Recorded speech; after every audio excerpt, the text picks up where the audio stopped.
کیسی بخشش کا یہ سامان ہوا پھرتا ہے، شہر سارا ہی پریشان ہوا پھرتا ہے، جانے کب کون کسے کافر کہہ کے مار دے، شہر کا شہر مسلمان ہوا پھرتا ہے۔ تو حال ہی دنوں میں ایک ایسا دل دہلا دینے والا واقعہ پیش آیا۔ لاہور اشرا سے تعلق رکھنے والی ایک خاتون جس نے ایک ایسا لباس زیب تن کیا ہوا تھا جس پہ عربی رسم الخط کی عبارت نمایاں تھی، تو وہ خاتون جیسے ہی اس لباس کو پہن کر بازار میں جاتی ہے تو جس کی بھی نظر اس لباس پہ پڑتی ہے کوئی اسے توہین قرآن کا لیبل لگا رہا ہے۔ دیکھتے ہی دیکھتے لوگوں کا ہجوم اکٹھا ہو گیا، کوئی اسے پکڑنے کی کوشش کرتا ہے، کوئی اسے نوچنے کی کوشش کرتا ہے، کوئی اسے جان سے مار دینے کی دھمکی دیتا ہے۔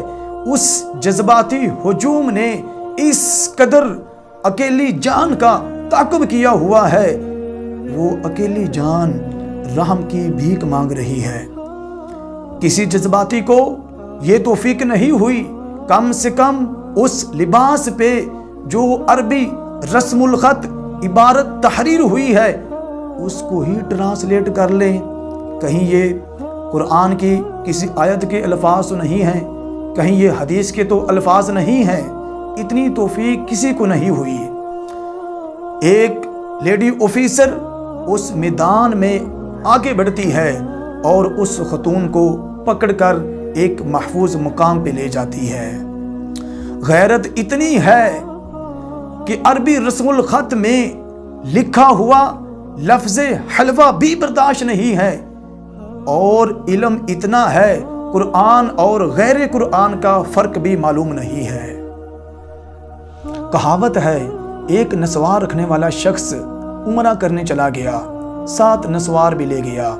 حسب معمول چلتے ہوئے اسے نسوار کی طلب ہوئی تو جیب سے پڑیا نکالی، نسوار رکھنے لگا۔